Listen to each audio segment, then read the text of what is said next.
Catch the Spring and Bloom event at Whole Foods Market with savings for Easter, casual gatherings, and more. Save on no antibiotics ever meat, best of season spring produce, brunch favorites, sweets, and more through April 22nd.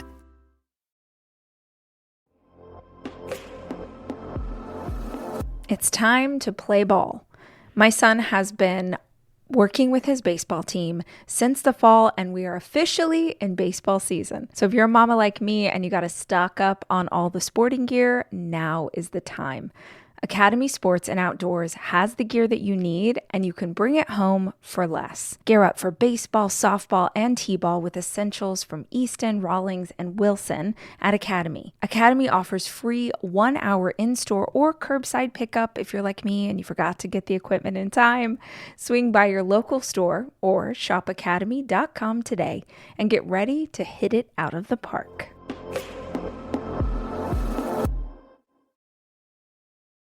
But here's a caveat that maybe people miss in my obsession with this pick a goal and work backwards thing, is it's not about the goal. It is about who you become on the way to the goal. The goal gives us direction. The goal gives us a path. The goal says, go that way. I have this hunch that there are millions, billions of people on this earth right now who are frozen, who are stuck, who don't know where to go or what to do next because they have no direction. In my life, I have picked so many goals. I've tried so many things. Some of them have come to fruition, but most of them have augmented and changed and morphed into something new and something better, something that far surpasses what I could have ever imagined when I started the journey.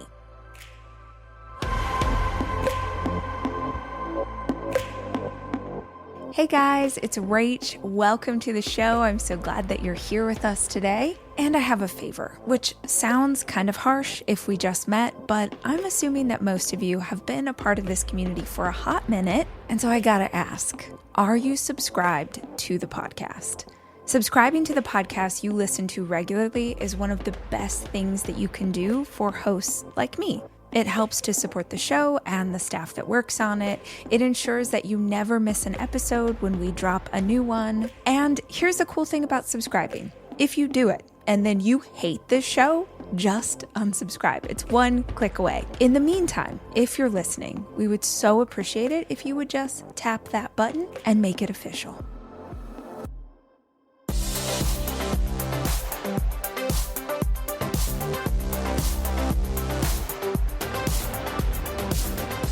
Hi guys, how you doing? How's your day? Welcome to another episode of the podcast and a new edition in our Ask Rach series.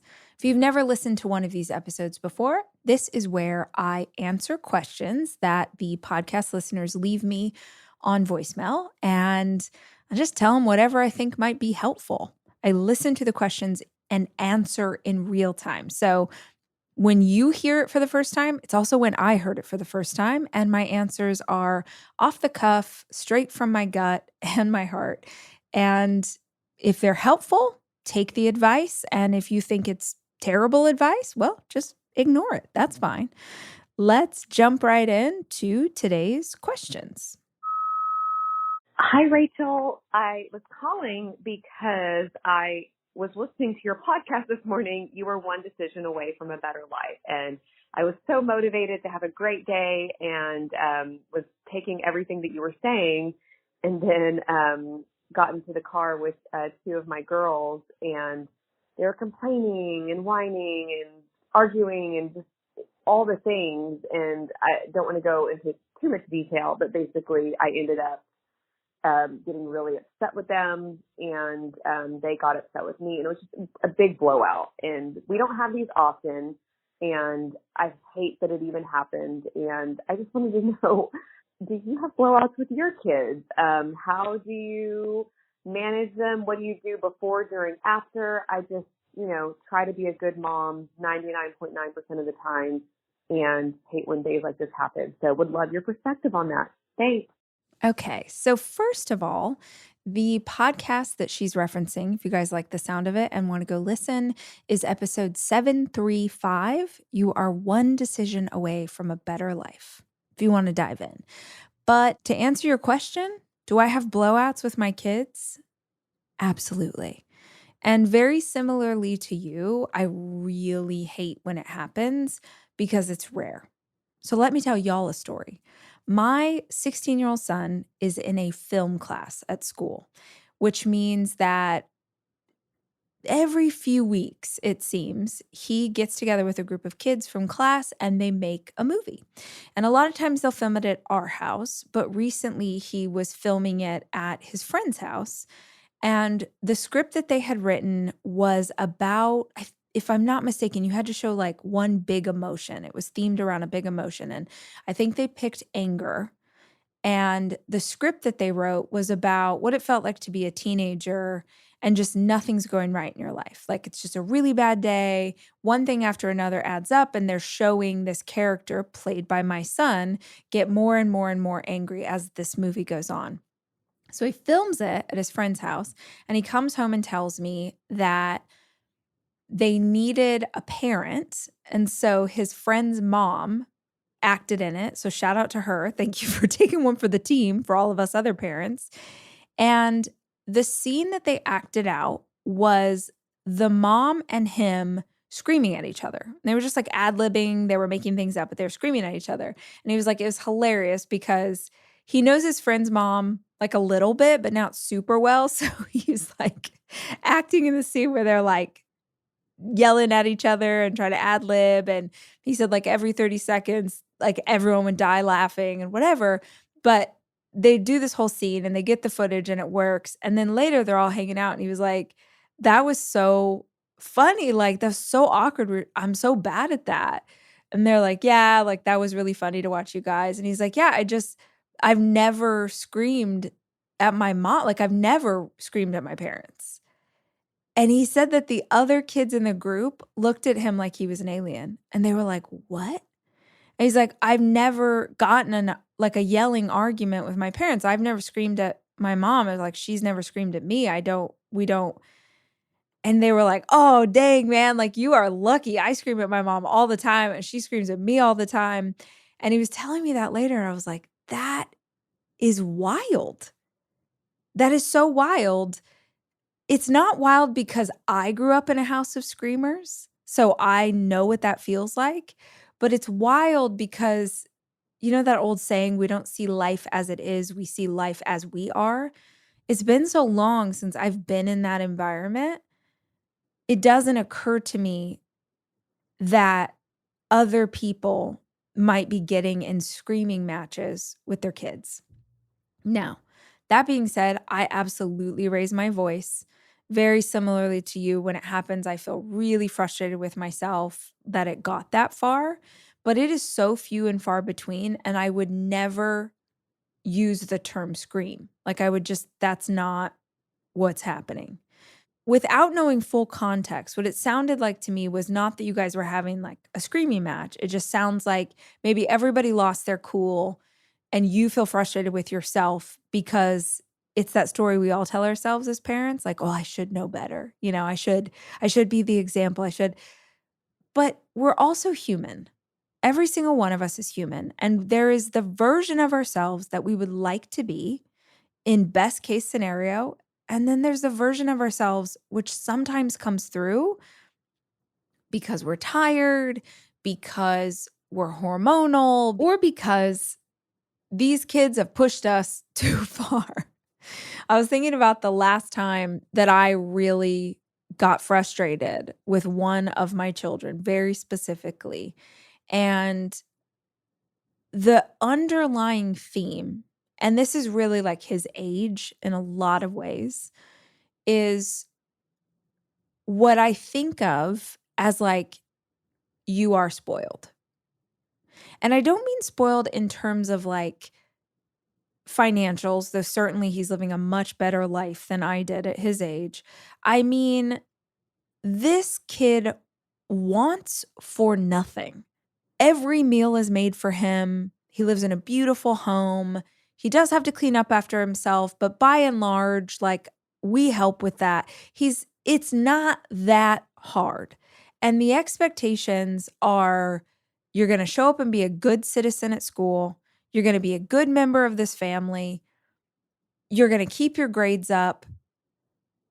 And you're going to help with some chores around the house. This is like the theme, okay? And we have an ongoing and very dramatic, endless, I'm not even going to call it an argument because I don't get involved in it. But with this kid, I'll just tell you and you can figure out which kid I'm talking about. He doesn't have a phone. Or more specifically, he has a dumb phone, meaning he can text us, he can call us, we can see his location. That's it. But everybody, according to him, everybody at school has an iPhone and he doesn't have one. And And it's been months and months and months of him talking about how everybody has a phone.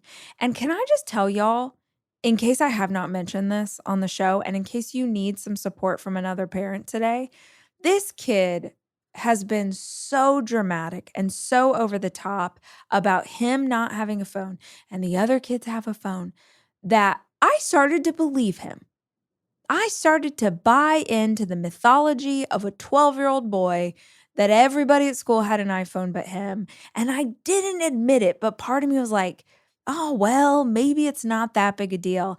And then I was talking to two of the parents of some of his friends. They were all going to the movies. They were going to see Dog Man. And I had bought tickets for the kids. And I realized I could not send the ticket to Ford because he has a dumb phone. And so I sent a note to the other parents and said, hey guys, because the kids are already at the mall. Sorry, you guys are getting way too much information, but just go with me. So the kids are already at the mall. I'm like, hey girls, Ford has a dumb phone, so I can't send him these tickets that I got for the kids. Can I send it to y'all and you send it to your kids and then they'll be able to use the QR code to get into the movie theater?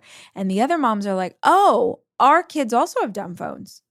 Y'all, his friends, like close friends going to the movies, hanging out at the mall, also have dumb phones. And this kid's been crying to me for months. Oh, everybody has a smartphone. And Oh, anyway, sorry for that tangent. My point is that this kid, I'm going to give him the benefit of the doubt. At 12 years old, it feels like a big deal. You want to be like the other kids. I get it. But the amount of whining I've heard from this child about not having a smartphone. And we're like, keep on whining, bro, because we're not getting one. Sometimes in the last, let's say 6 months, I'm going to admit that I've gotten to a place more than once where I have raised my voice because I'm like, you are spoiled. You are. Like, you have no idea how privileged you are. I did that whole speech. I'm not going to reenact it for you today, but you can imagine a parent who grew up with very little and now is working their butt off to give these kids a good life. And they have a good life. They want for nothing except maybe a smartphone they are not going to get at 12 years old. And I feel great about that.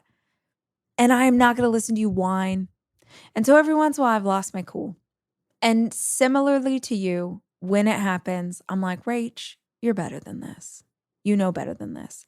So I'll just tell you what I do when I find myself in this situation. The first thing is I always go talk to the kids when I cool down and apologize for my behavior. That is very, very important to me because I never saw that modeled by my own parents.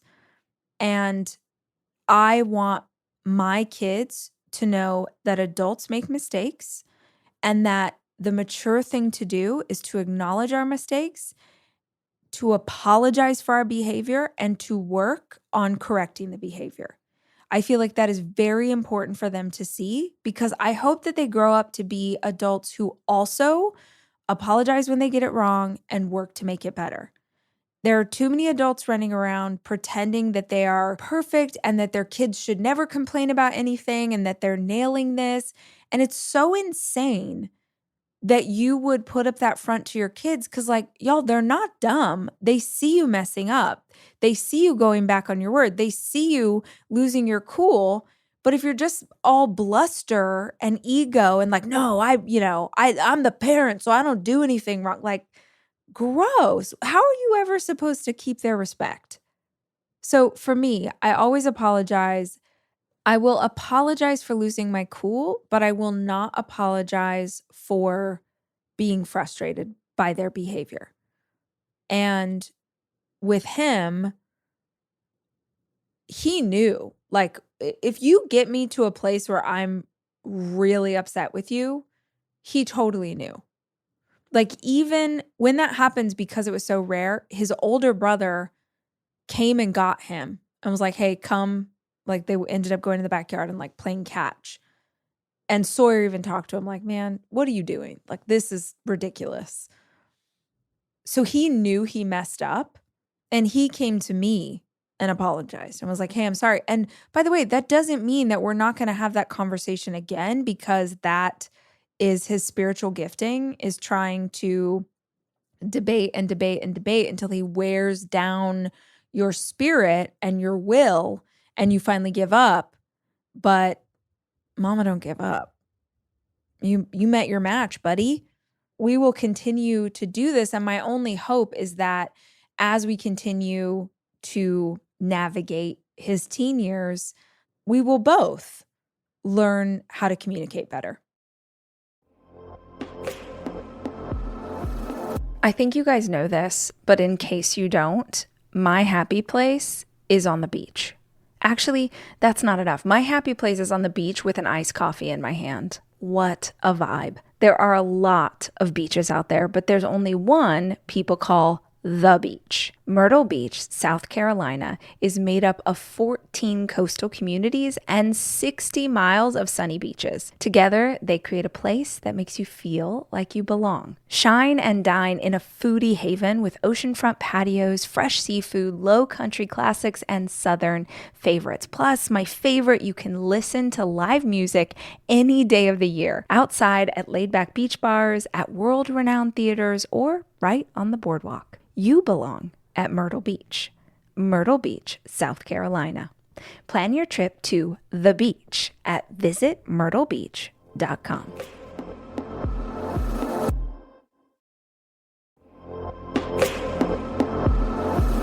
Look, everyone knows that toilet paper is not created equal. Not all rolls are the same.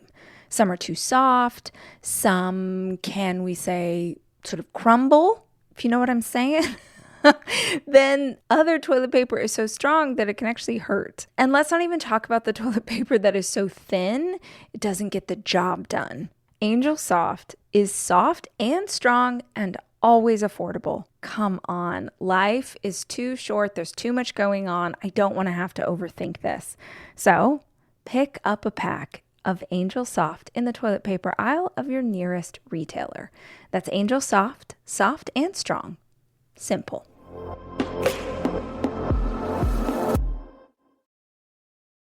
I always apologize if I've messed up. But the better question is to ask yourself how you can avoid getting to that place to begin with. It will be unsurprising for you when I say that the day I lost my cool with him was also the first day of my period. So I was crampy and I was emotional and I was just like, I'm literally, my uterus feels like it has been in a prize fight. I'm exhausted and I'm standing here making ground beef for tacos for dinner. Read the room. My friend, read the room. This is not the moment to whine about wanting an iPhone. If I could go back in time, I probably would have cut the conversation off at the pass at the very beginning. He starts in, I'm like, hey man, I understand this is really important to you. I'm going to tell you right now, it's day one, because my kids know what that means. They know the different days of my cycles. So I'm like, it's day one. I'm just going to tell you, we can talk about this, but is this the best use of our time? I guarantee that little boy would have turned right around and left the kitchen. So you got to look at what's going on with you to know if it's the right time for you to engage in a situation that's probably not going to go well. That's one. Number two, let's talk about the kids. My kids, and I'm assuming yours too, are the worst version of themselves when they're tired. And that's the same for most adults that I know.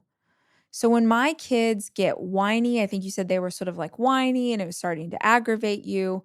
A really good question to ask is, why are they whiny? Is this a common thing? Do you notice that your kids are whining on the same day every week? Okay, well, what's happening the day before? Is it a Monday? Mondays are often pretty taxing for my kids because they got a couple days to chill out during the weekend and they're kind of back into it on Monday morning.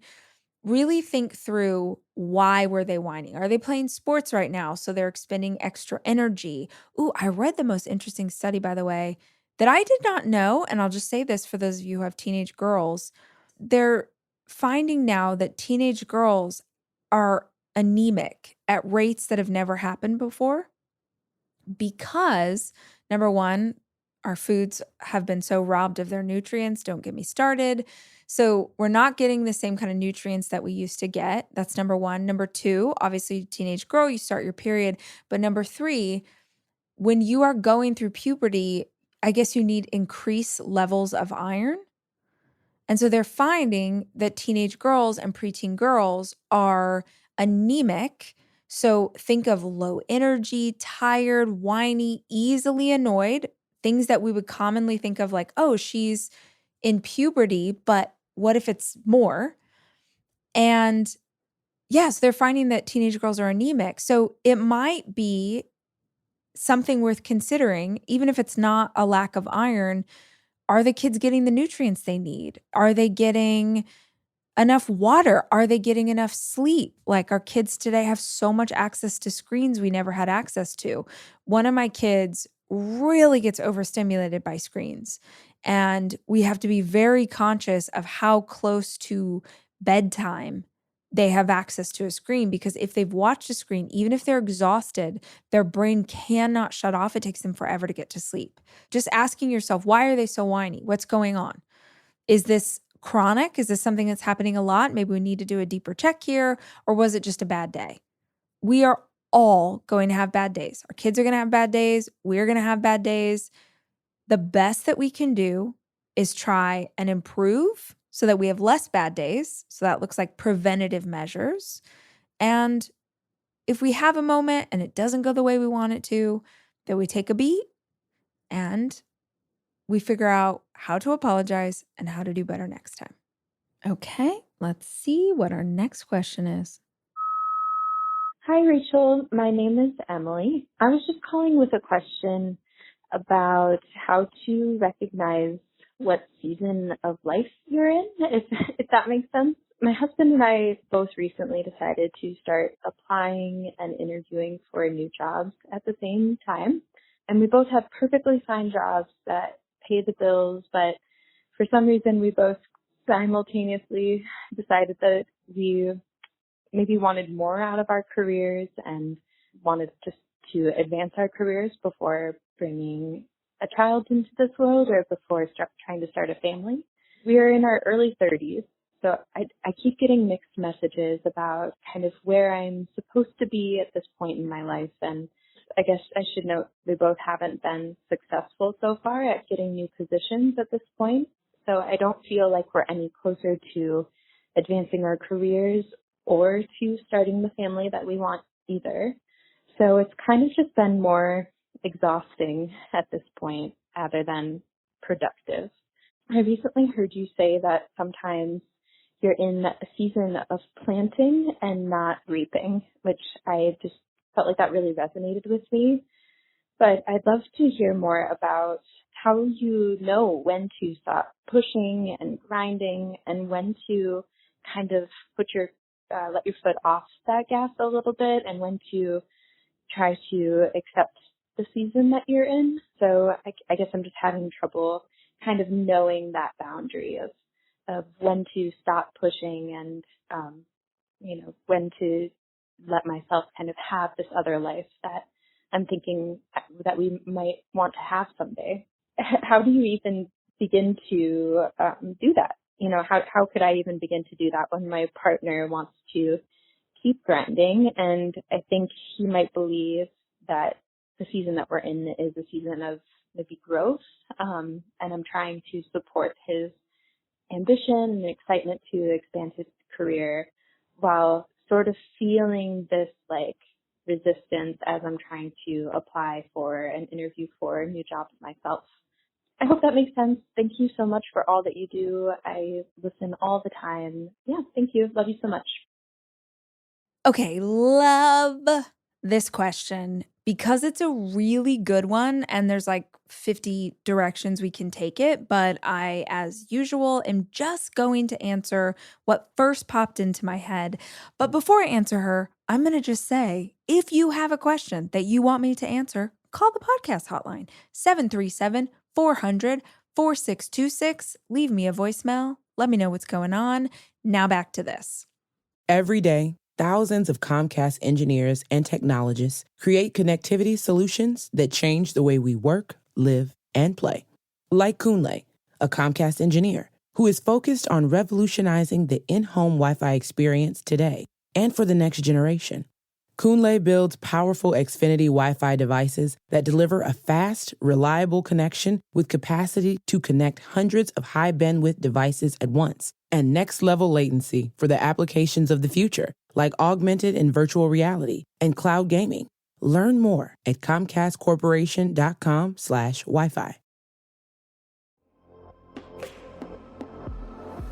This show is sponsored by BetterHelp. Look, going to therapy, it's a big investment. And I'm not talking about money, I'm talking about time and energy and emotions. But if you're going to put this much effort into taking care of your physical health, it stands to reason that you should put just as much effort into making sure your mental health is great too. So let's talk numbers. Traditional in-person therapy can cost anywhere from $100 to $250 per session, and that adds up. But with BetterHelp online therapy, you can save on average up to 50% per session. With BetterHelp, you pay a flat fee for weekly sessions, saving you big on cost and time. Therapy should feel accessible to everyone, not just a luxury. With online therapy, you can get quality care at a price that makes sense. Your well-being is worth it. Visit betterhelp.com/Rach to get 10% off your first month. That's BetterHelp, HELP.com/Rach. All right. There are seasons of planting and seasons of reaping. I think most of you know I grew up in the Pentecostal church, so I had a lot of biblical stories and scriptures that were very much a part of my foundation and still stick with me today. For those of you who are not familiar, there's a really famous scripture in the Bible that talks about this, and also a very famous song by the Byrds called Turn, Turn, Turn, that says, "To everything there is a season." And I love this, and I talk about it all the time. In the song, they say, there is a time to be born, there's a time to die, there's a time to plant, there's a time to reap. All the things. The Byrds cover all the things in the song. But for me, it's very helpful because we tell ourselves a story, or the world, media, whatever, tells us this story about where we are supposed to be at which phase in our life. And it is just absolute garbage. It's garbage. You are exactly where you can be right now in this moment with the tools that you have, the resources that you have, the knowledge that you have, the life experience. All of it has led you right here to this moment. And I know that when we try and control where we are headed, what our goal is, what we're going to do next, our 18-month plan, our 5-year plan, that makes us feel really safe. That gives us a direction to head. And you are never going to meet someone who loves that kind of planning more than me. Y'all, I did a whole journal. I did a planner. This is my jam. I love pick the goal, work backwards from where you are, figure out how to get there. But here's a caveat that maybe people miss in my obsession with this pick a goal and work backwards thing is it's not about the goal. It is about who you become on the way to the goal. The goal gives us direction. The goal gives us a path. The goal says, go that way. I have this hunch that there are millions, I don't know, billions of people on this earth right now who are frozen, who are stuck, who don't know where to go or what to do next because they have no direction. In my life, I have picked so many goals. I've tried so many things. Some of them have come to fruition, but most of them have augmented and changed and morphed into something new and something better, something that far surpasses what I could have ever imagined when I started the journey. You pick the destination because it gives you a direction to head. Now, let me explain where I think the season of planting and the season of harvest come into play with our goals. The goal gives you direction. The goal is you in the midst of the harvest, enjoying the fruits of your labor. So in order to get to that goal, you must go through a planting season. Always. Nobody jumps from, I'm right here and I want to go way over there, and I snap my fingers and all of a sudden I have everything that I've always wanted. I know there's a bunch of videos on YouTube and a bunch of podcasts talking about manifestation and the law of attraction, and I believe in those things because I have experienced those things, but I have never experienced those things without some effort.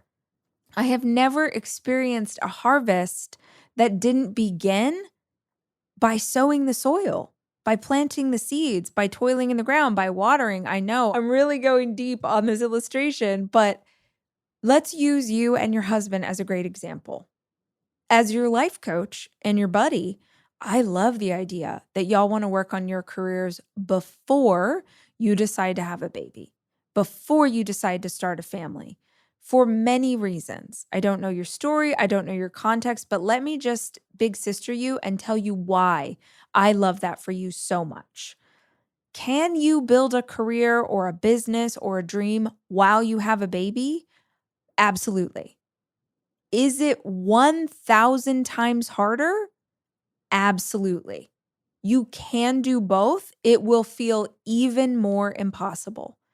If you get a choice, you should absolutely figure yourselves out, figure out who you are, continue to grow and make your relationship amazing, work on your careers, get yourself financially set, if possible. I know this isn't always possible, but if possible, before you decide to create another human that you are responsible for, because it will be way harder to do once there is a baby.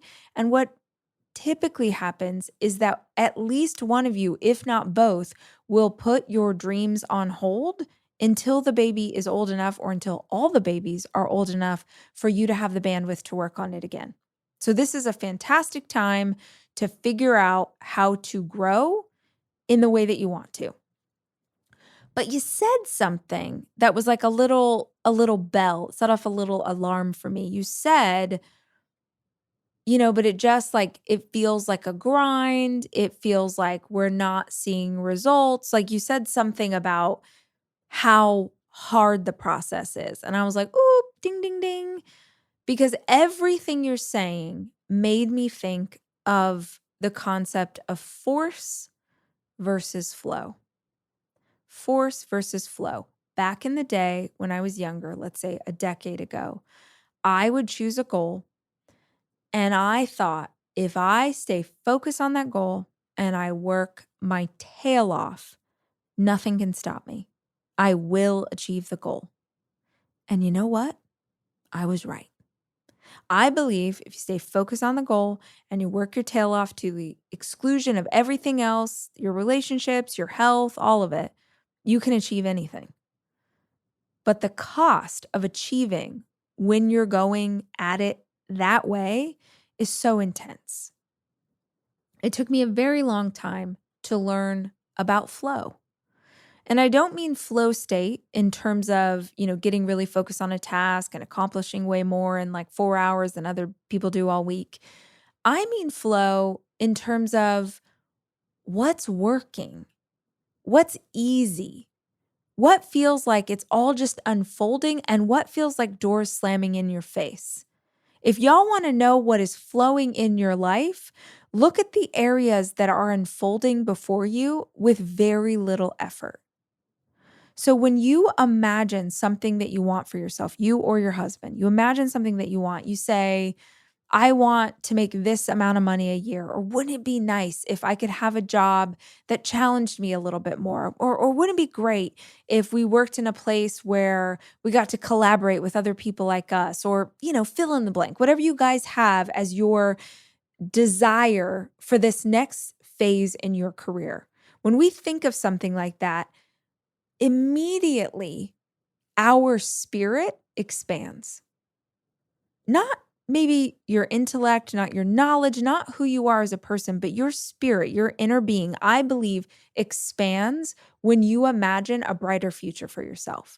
When you imagine something that excites you, your spirit's like, ooh, okay, awesome. Now, here's this incredible thing that happens. Now that your spirit has expanded, even if your current self, your current body, your life, your brain, your like everything that you are, even if your spirit expanded, nothing else did. Just go with me. This thought process might be so different than anything you've considered before, but if you just chew on it for a minute, it might really help change your perspective on the way you see yourself. So imagine that you get this idea about changing something about your life. That would be great. That would be exciting. That would be interesting. When that happens, I believe your spirit expands. But even though your spirit expanded, nothing else about you has yet. Your knowledge hasn't expanded. Your skill set hasn't expanded. Your body hasn't expanded. You haven't done the training. You don't know. Nothing else changed but your spirit. But your spirit is the strongest part of you. It's the most powerful part of you. It's the most vibrant part of you. So if this thing has expanded, but nothing else has, imagine that you're now holding this really powerful vibration inside of a vessel that is not yet strong enough to accommodate it. And I believe that tension is where a lot of the pain in our life comes from. When I say pain, I mean negativity, anxiety, low-grade depression, anger, bitterness, those emotions that make us feel badly, I believe are connected to this tension that lies between what our spirit knows is possible for us and what we actually are capable of doing right now in this moment. So the way, my friend, you can move more inside of a state of flow is as simple as, does it feel good? Okay, this is maybe too deep of a topic for me to try and explain in one 20-minute answer, but I'm going to keep on trucking. Does it feel good? And I don't mean that in the literal sense. Like eating an entire chocolate cake would feel really good to me right now. It would not feel good to me 5 minutes later. Having a bottle of white wine, that would probably be awesome in the moment and immediately would be a terrible choice. So I don't mean does it feel good like in the most basic sense of the phrase. I mean, I'm going to make up your job because I don't know what your job is. Let's pretend that she is a teacher and she has decided that, she's a second grade teacher right now and she makes X dollars a year and she has her credential and that's what she needs. But she's started to dream about what something more might look like. And so as she thinks about what something more might look like, she daydreams about someone in her particular field and what expansion could consist of. So I'm making this up based on the teachers I know. Expansion could look like I am going to get another degree because in our school district, if you have a master's, you automatically make more dollars a year. Or it might look like I've always wondered what it would be like to teach high school math. And so I'm going to get the training to teach high school because I'm going to challenge myself to work with older students because that will challenge me intellectually. Or, you know what? I think I'm going to go into higher ed because higher education pays more. I'm making this up, guys. I don't know if it does. Higher ed pays more. And so I'm going to do whatever I need to do to become a college professor. Or, you know what? I don't want to be a teacher anymore. I want to work on the administrative side. So I'm going to find out what I need to do to become a principal. It's more challenging. It will require more effort. It will pay me more money. I'm going to teach other teachers how to teach. I'm going to write a book on teaching. I could literally brainstorm this with you guys for 9 hours of all the ways that one profession might expand. Now, let's say once she's got her list, now remember, as she's got her list and she's thought of these ideas, her spirit expanded, it got really excited. Oh, it can see the possibility of what could happen. Let's say that she picks one. And the one that she picks is she's going to become a college professor. And it's going to take 4 years of continuing education and knowledge and learning. So she decides she's going to be a college professor and she's going to go through continuing education and whatever else she needs to do to achieve this goal, right? And her spirit's all like pumped. Yeah, that feels really good. We love this idea. Feels really good. Great. Now we have a direction to head. She's given herself a goal. She's given herself a harvest to look forward to. Planting seeds looks like those initial steps. What are the things I need to know? Where do I have to apply to go to grad school? What does my schedule need to look like to accommodate me working full-time as a teacher and doing these things? Okay, so these are all of her ideas. These are all the little seeds that she's planting and trying to figure out her next steps. In that process, parts of it are going to feel really good. And I don't mean, please don't get this wrong. I don't mean that they feel easy. I don't mean that they feel easy. I mean that they feel good. I did an episode recently that talked about the difference between like a true obstacle and redirection. And the difference between this is a door slamming in your face and this is just the regular tension that is part of trying to achieve anything. The difference, the way that you know that it's different is that you get incremental gains in a direction. You're still flowing. It doesn't mean that you're flowing fast, but it means that you are able to easily move forward, even if it's only by a little bit.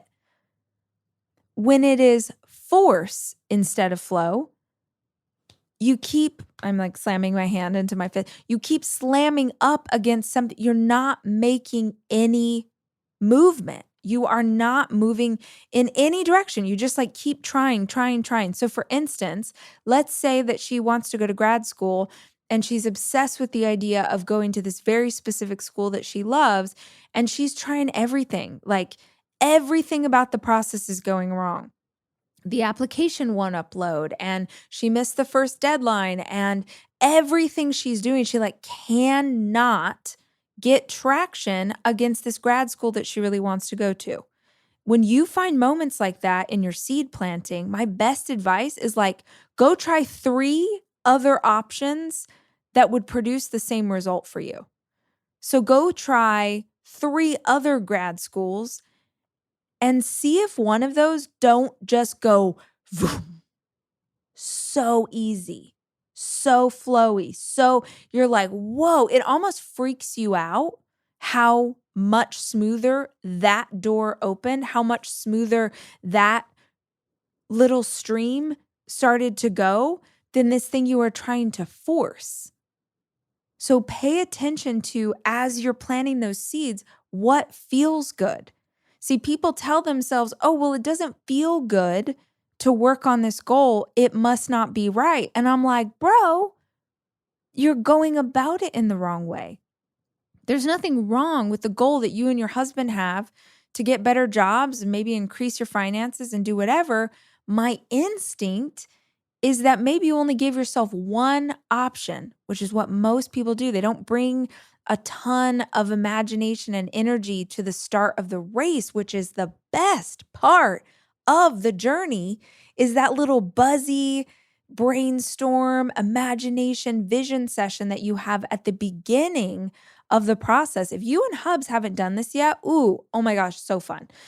Go to your favorite coffee shop, get your favorite coffee, make it a thing. Like, we're going to go on Saturday. We're going to give ourselves 2 hours. We're going to get a coffee. Maybe we even get an ad shot because we're being crazy.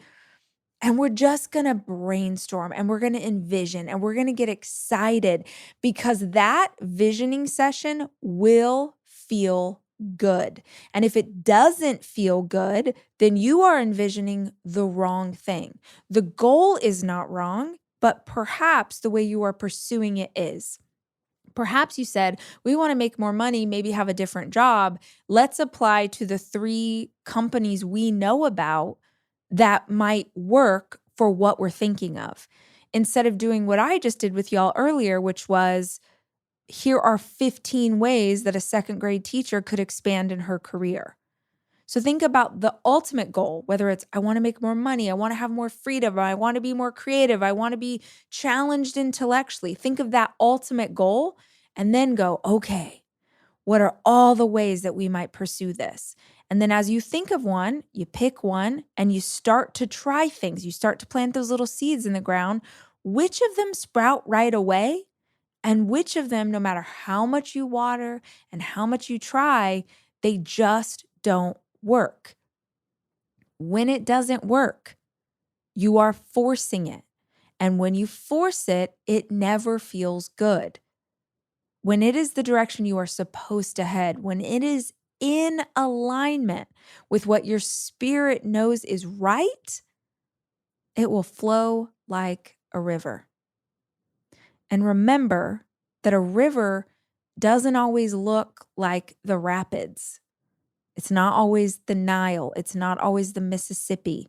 Some of the greatest, most powerful rivers in the world have moments where they come together to a tiny stream. But that doesn't mean it's not flowing. Just because it's small doesn't mean it's not flowing. But make sure when you're trying to grow and expand that you are only heading in the direction of flow, not force. I hope that idea was helpful and that if you dug it, you will share this episode with a friend. We will be back soon with more conversation. Until then, as always, y'all, I love you and I'm rooting for you.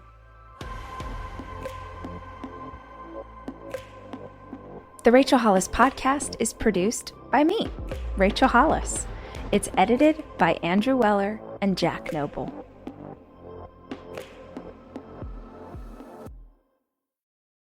Do you know how long the average professional spends making slide decks every week?